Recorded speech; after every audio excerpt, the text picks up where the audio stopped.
안녕하세요. 아는 성님 이성규입니다. 출산 후에 성감이 많이 떨어진 것 같아요. 예전 같지 않아요. 이런 고민 참 많이 들려옵니다. 그런데 무조건 수술이 답일까요? 오늘은 병원에 내원하신 분들의 실제 고민 사례를 바탕으로 이쁜이 수술, 질축소 수술이라고 하죠. 이 수술이 어떤 경우에 도움이 될 수 있는지 꼭 아셨으면 하는 이야기들 하나하나 풀어드리겠습니다.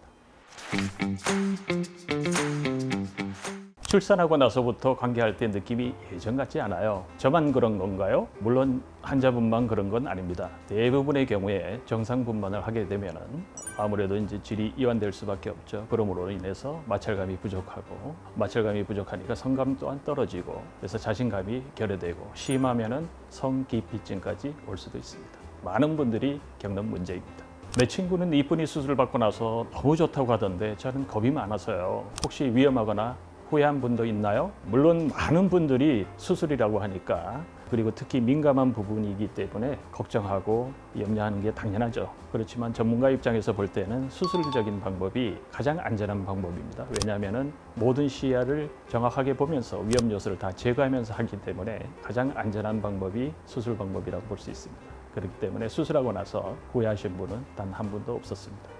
아직 출산 계획이 있는데요. 미리 수술하면 안 좋은가요? 그래도 나중에 다시 출산 가능할까요? 이런 질문이 있었는데요. 제 개인적인 생각은 출산이 1, 2년 내에 계획하고 있으시다면 출산을 하고 난 후에 수술하시기를 추천드립니다. 왜냐하면 그 수술을 한다고 해서 가능하지만 출산으로 인해서 질이 다시 이완돼서 그 이후에 한 번 더 수술을 필요로 할 수도 있기 때문입니다. 폐경이 지나면 질이 좁아진다던데 나이 들어서 이런 수술 받으면 오히려 안 좋은 건가요? 저는 지금 50대 후반인데 해도 괜찮을까요?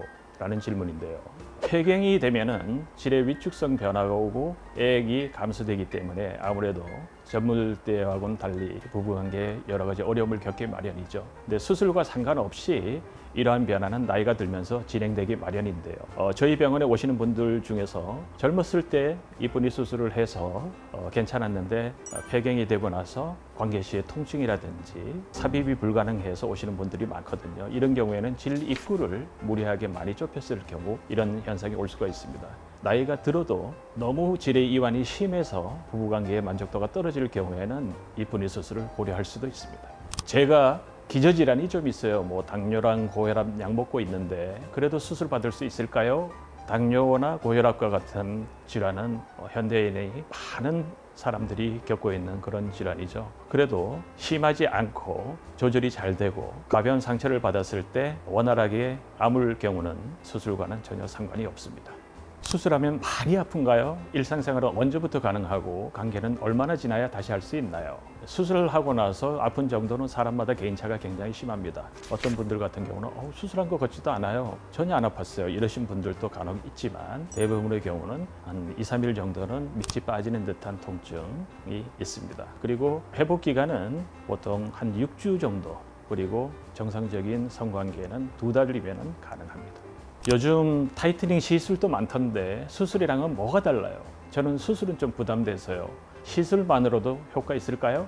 수술과 시술을 선택하는 데 있어서 가장 큰 기준점이 뭐냐면은 환자분들의 질의 이완 정도입니다. 어떤 시술을 하더라도 수술만큼 큰 효과를 기대하기는 힘들거든요. 그래서 파트너가 모르게 해야 된다든지, 금욕기간이 너무 길면 안 된다든지, 이런 경우에는 시술을 고려하지만 환자분들의 그런 질 타이트닝 효과의 최대화를 위해서는 수술적인 방법이 가장 좋다고 볼 수 있습니다.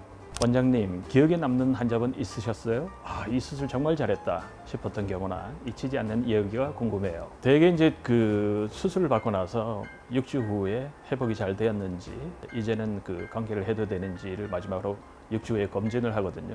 그때 이제 새끼손가락을 넣었을 때 피가 안 통하는 느낌이 들면은 수술이 잘 되었구나, 이렇게 판단을 하고 이제 관계를 하라고 하거든요. 그러고 나서 이제 꾸준히 이제 관리를 하러 이제 병원에 오시는데 어떻게 남편분이 많이 좋아하시나요? 그러면 집에 너무 일찍 들어오고 예전과 달리 너무 자주 관계를 하려고 해서 귀찮아 죽겠다, 이런 불만을 표시하는 분들도 계시고, 따님이 먼저 수술을 하고 나서 친정 어머니를 모시고 오는 경우도 있고, 또 어머니가 먼저 하고 나서 따님이 이제 출산하고 나서 데리고 와서 수술을 받게 하는 경우, 또 이제 자매들이 큰언니가 먼저 하고 나서 둘째, 셋째 이렇게 수술을 받고 가는 경우, 이런 경우를 봐서 수술 방법이 질 타이트닝에 있어서 예전이나 지금이나 가장 효과 좋은 방법이 아닐까 그렇게 생각을 합니다.